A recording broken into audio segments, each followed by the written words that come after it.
Just a month ago, we had Dr. Chaim Ginat of the New York University Graduate Department of Psychology, and he was talking on our program about conversing properly with children.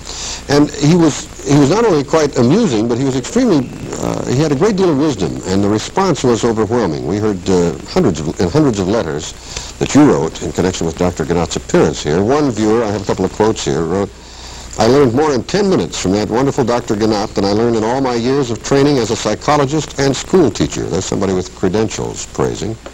Another wrote, "We cannot recall the last time anyone has so delighted and instructed us at the same time as did Dr. Ginat." Well, we asked to have him come back, and he consented to, and we're very happy to have Dr. Ginat with us again this morning. Dr. Ginat, I believe that aside from asking the name of your most recent book, which I want to give again so that people will have a chance to get it, it's called Between Parent and Child. Macmillan published it. The question most frequently raised, aside from that one, I think the questions had to do with relating to their children, parents relating to their children, and particularly in the exercising of control. It appears that some people may be a little bit afraid of their children, and I want to ask you if you think they need to be, and what you think might be the best, if you have any overall principles to suggest to parents in dealing with their children.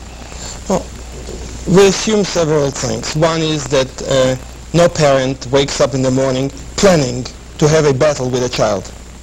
That no mother says to herself, today I'm going to yell, nag, humiliate, or spank the child at 11 o'clock or 12. You know, there's no schedule for it.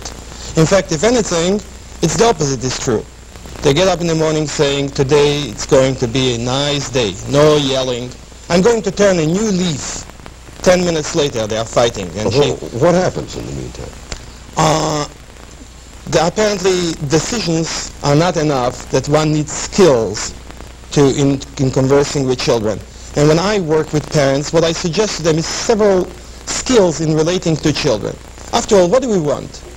If we would like to summarize in a short sentence, what do we want to educate the children to? I would say we want them to be human beings. Martin Buber said it in one word. He says, I want my child to be a mensch, which means a human being with concern, with care, with, you know, one who is committed on a better life for all human beings.